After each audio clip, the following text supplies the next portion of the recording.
Welcome back to Weekly Rapid Chess. This is episode 26, and my rating is currently 1183. So this is a new high for me, and I'm definitely looking to break towards 1190. And basically, 2 wins from this point should give me 1200. So very excited for that. Hopefully, I don't lose though. That would set me back, of course. Also, I apologize for the late upload. I am aware it is Sunday, but I was busy Saturday, so I'll try a little bit harder to be more on time with these videos. Anyway, I don't think there's anything left to do. I've brushed up on my openings. I've warmed up. I am ready to go. So let's start. Okay, I have the black pieces here. Okay, and my opponent plays e4, so let's go Caro-Kann. All right, he's moving the knight. This is interesting. Okay, he takes. This is pretty good.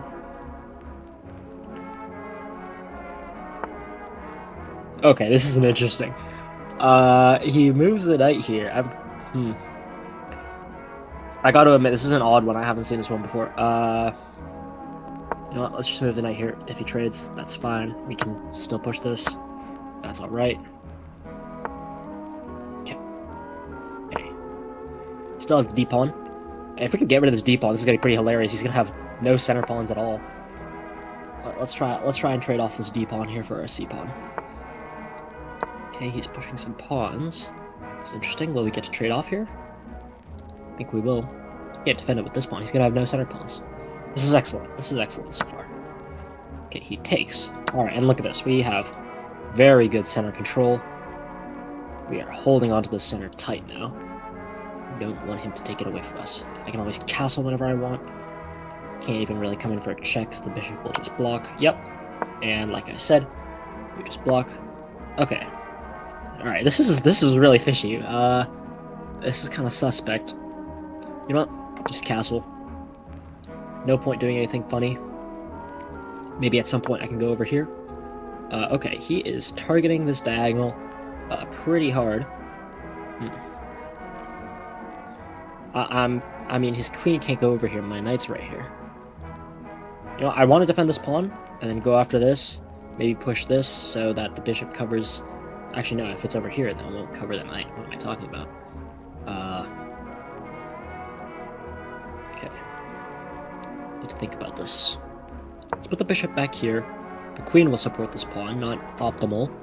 Especially if the bishop moves. Because then his queen will be staring at it as well. Ideally, the knight will go here and will attack. Okay, now the queen comes in.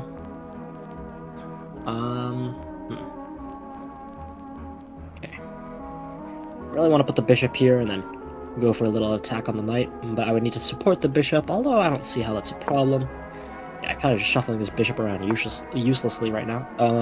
Okay. Now he's targeting this. I'm guessing he's going to try and come in with his dark squared bishop.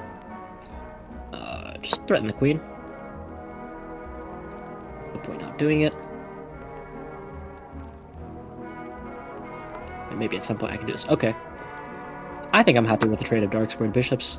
No more mating threat here. Just have to watch out for this. But the knight will still guard that. So that's great.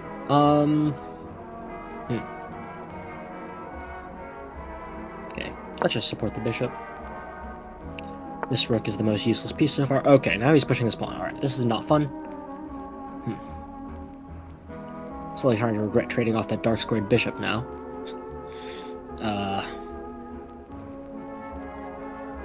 Yeah, let's just attack. Just push the pawn. Get the rook over here. We have the center, we should fight there. I think that's just good practice. I'm just not really thrilled about the fact that I could open up this attacking line for my opponent's bishop, so I have to be careful of that.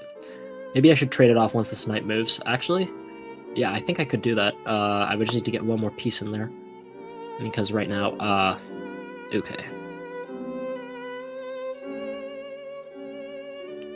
The knight has just moved.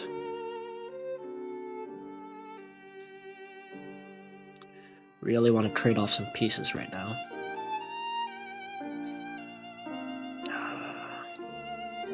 Maybe we just put the rook here and just keep threatening the queen. This is a free pawn. I just realized that now. How long has that been there? Oh, just since I moved the pawn. Okay. I could go for that. He would have to move the rook, but then I just feels like it gives him an excuse to target my king, so I'm not sure if I want to do that at all.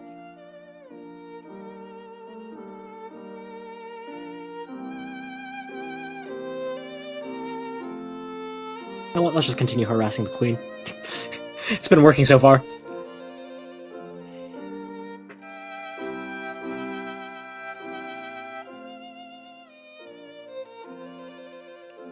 I mean, I feel like I have an advantage here because I have the center, but I'm not sure how to convert this and like produce something actually useful.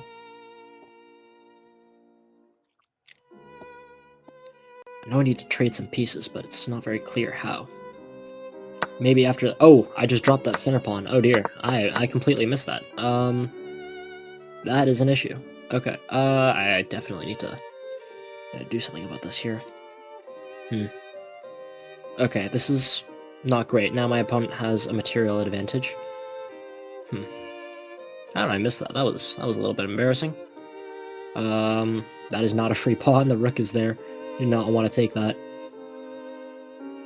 Maybe I should go here and try to trade off the bishop still. If he has less material, then maybe even if I miss a few small things, it's not going to be a big deal. Just getting rid of this bishop. Okay, he castles. The rook is staring right here, though. This could be nice. Just realizing now that the pawn is hanging. If my opponent is up 2 pawns, does it even matter if I have the center? Yeah, I guess I'm missing a few things here, but he still has to deal with this threat. Okay, he takes, and the queen definitely does need to go here, and it's going to support this pawn now. Oh, great. Is he going to come in with the knight here? Oh, no, sorry, not there. Here. He's going to try to go here. I am not thrilled about that. Just don't give him ideas immediately. Can't do anything here. I'm gonna get a rook here, and then just attack this square somehow. Obviously not like this. Sorry. These arrows are weird. Okay, he's pushing the pawn. Not amazing. But now there's no light squared bishop, so I don't really have to worry about diagonal threat. I can just push this. As I was saying before, I need to somehow go over here and grab this file. The file's in front of the king.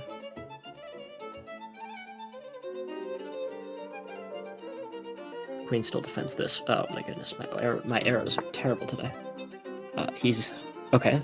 Activating the rook. Interesting.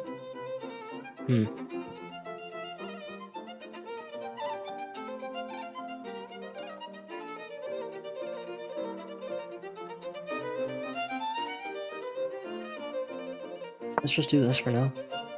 Might be a little bit too obvious what we're doing.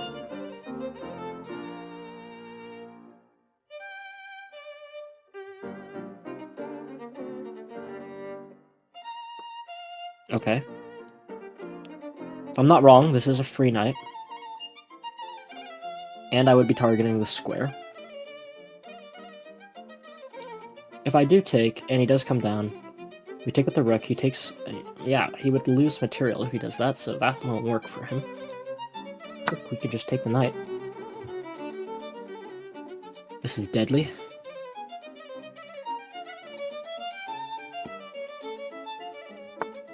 Oh. I guess he doesn't see it. And that's mate. Alright, that was a quick game. And hey, we got a lot of rating. 1195. My opponent does offer a rematch, but unfortunately I will not accept. One game is enough for me. Yeah, that was pretty interesting. There was a mistake there. I don't feel like that was my most accurate game ever. I felt like the opening was pretty nice, but I definitely need to take a look at this. So that is what I'm going to do, and I will be back with a nice little review for you guys. And I am back, and I am going to analyze the game that I just played here, and we'll have a look at it together. So, as we saw, I had the black pieces, my opponent had the white pieces, and my opponent started e4, very principled. Of course, I'm going to go c6, as I always do, and he plays knight f3. I play d5, immediately striking at the center, and he does end up taking back, which is interesting because that's an exchange. Usually in the Caro-Kann, you don't want to exchange, and usually in the Caro-Kann, you usually have both of these pawns in the center, but he played it a little bit weirdly this time. Either way, I recapture, and he puts the knight on d4, which is very interesting, because not only did he move the same piece twice, he's now blocking his pawn from developing, and this knight is going to get easily kicked out in a few moves. Oops, I just skipped to the very end. I'm not sure why I did that. I apologize.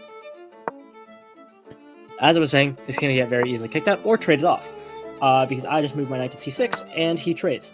And now he's basically just moved his knight 3 times now, and it is gone.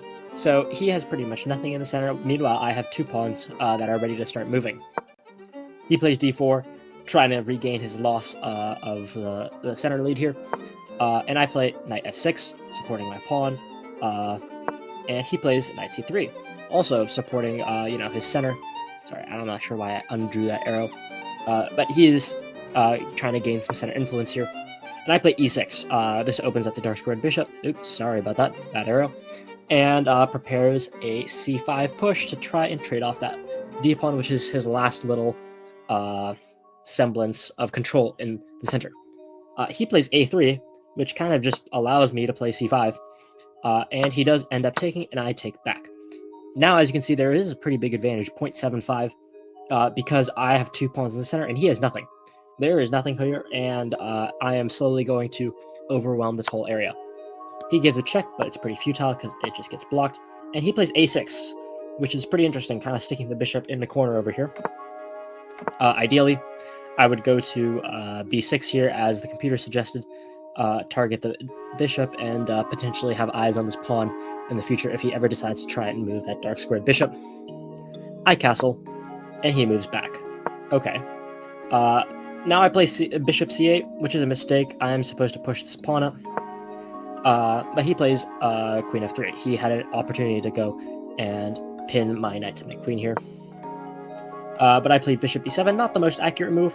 I can actually push this pawn without any worries because, 1, I would be threatening this fork here, and 2, if he ever does decide to take, this rook will slide in and immediately deliver a pretty devastating pin. Now he plays queen g3, which just allows his queen to get attacked and bullied further, and he plays bishop f4. And over here I have a really nice move, which is knight h5 here, which will target both the bishop and the queen. The queen has to move, because if the bishop just takes, then of course the knight will just take the queen. And after the queen moves, then the knight can recapture the bishop for free. But after takes, I still have a massive advantage, even though I took with the bishop instead of moving this knight here.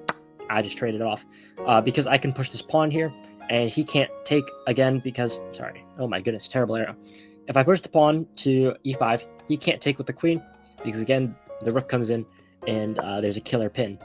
But I missed that, and the advantage slowly begins to evaporate. As you can see from the graph here, it's about to completely evaporate.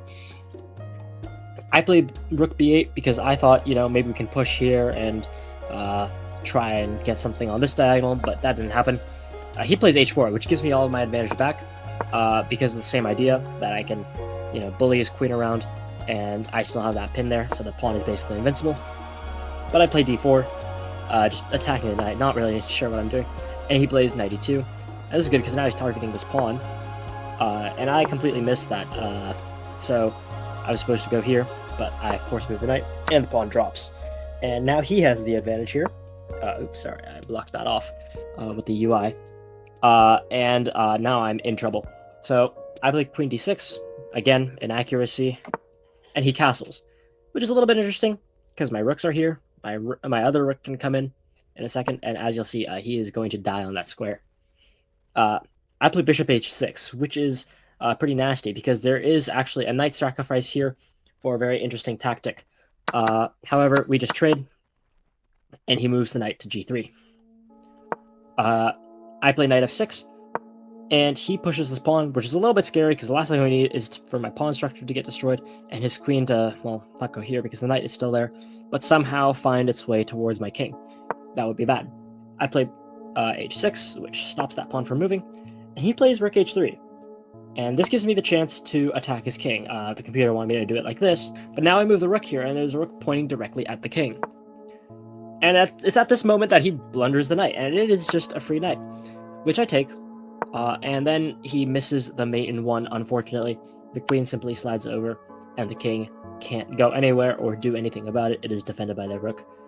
A bit of a short game, and not the most accurate. I am pretty disappointed that I gave up that advantage so quickly. I knew I had that opening good, and I knew I had good center control. But I do still have a long way to go.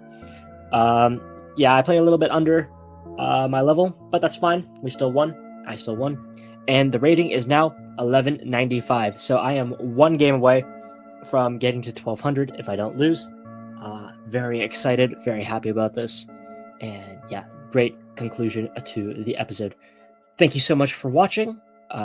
If you did like this, don't forget to like and subscribe. Check out the playlist if you want to see more content like this, and I'll see you next time.